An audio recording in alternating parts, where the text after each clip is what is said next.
حضور علیہ الصلوۃ والسلام نے فرمایا کہ مومن کا معاملہ بھی بڑا عجیب ہے کہ اسے اگر تکلیف ہوتی ہے تو اس پر وہ صبر کرتا ہے، یا اسے خوشی ملتی ہے تو اس پر وہ شکر کرتا ہے، تو دونوں صورتوں میں اللہ اس کو اجر عطا کرتا ہے۔ اور یہ صرف شان مومن کی ہی ہے کہ وہ مصیبت پر صبر کرے، بلکہ فرمایا کہ مومن کے پاؤں میں کانٹا بھی چبھتا ہے تو اس کا بھی اس کو اجر دیا جاتا ہے، اس کے درجے بلند ہوتے ہیں، اس کے گناہ معاف کر دیے جاتے ہیں، اس کی خطاؤں سے درگزر کر لیا جاتا ہے۔ لیکن یہ مشروط ہے اس تکلیف کو صبر کے ساتھ برداشت کرنے سے۔ اگر وہ واویلا کرتا ہے، ناشکری کے کلمات کہتا ہے، تو تکلیف تو ختم نہیں ہوتی لیکن اجر زائل کر دیا جاتا ہے۔ تو اس لیے ہمیں ہر صورت کے اندر صبر کے دامن کو مضبوطی سے تھامنے کی تلقین کی گئی ہے، اور اہل ایمان کو یہ بھی سبق دیا گیا کہ جب انہیں کوئی بھی مصیبت پہنچتی ہے تو وہ کہتے ہیں انا للہ و انا الیہ راجعون، کہ ہم اسی کے ہیں اور اسی کے حضور پلٹ کے جانا ہے۔ تو یہ وہ امر ہے کہ جو ان کی طبیعت کے اندر ٹھہراؤ پیدا کرتا ہے اور ان کی زندگیوں کے اندر اللہ تعالیٰ جل شانہ پر جو یقین ہے اس کا پتہ دیتا ہے۔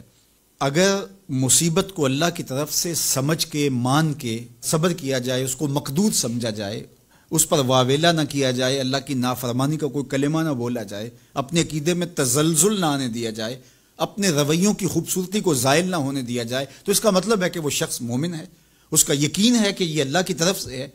تو پھر اس کے یقین کے صلے کے اندر اللہ اس کو پھر ہدایت قلب کا چراغاں نصیب کرتا ہے۔ اور فرمایا واللہ بکل شیء علیم، اور اللہ ہر شے کو جاننے والا ہے، اسے پتہ ہے کہ کسی پر مصیبت نازل کیوں کرنی ہے، اور اس مصیبت سے اس کا امتحان لینا مقصود ہے، اس کے درجوں کو بلند کرنا مقصود ہے، اس کے گناہوں کو معاف کرنا مقصود ہے،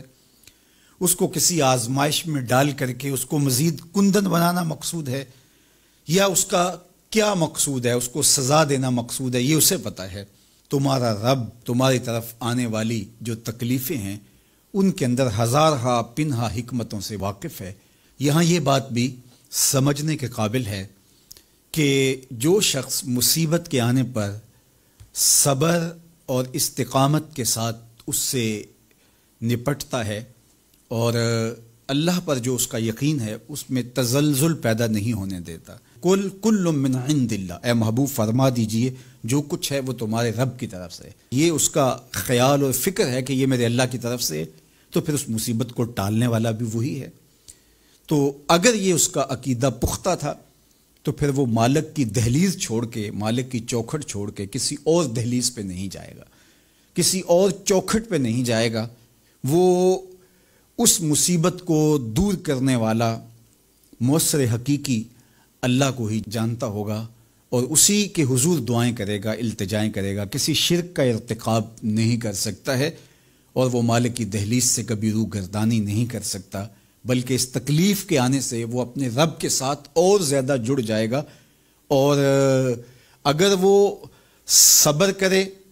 تو یہ اس کا ایک مرتبہ ہے کہ وہ حوصلے کے ساتھ اس تکلیف کو برداشت کرے، اور دوسرا مرتبہ جو اس سے بڑھ کر ہے کہ اس پہ اللہ کی رضا کے سانچے میں اپنے آپ کو ڈھال لے کہ جے سونا میرے دکھ وچ راضی، میں سکھ نو چلے ڈاواں۔ اگر وہ اس بات پہ راضی ہے تو کوئی بات نہیں ہے، میں اس پہ راضی ہوں کہ میرے رب کی یہ رضا ہے۔ تو یہ دونوں چیزوں کا مل جانا، یا دونوں میں سے کسی ایک کا مل جانا، یہ اللہ کی طرف سے اس کو دیا گیا انعام ہے جو اس مشکل حالات میں اس کو حاصل ہوتا ہے۔ اب وہ کس کیفیت میں ہے اللہ تعالیٰ اس کو خوب جانتا ہے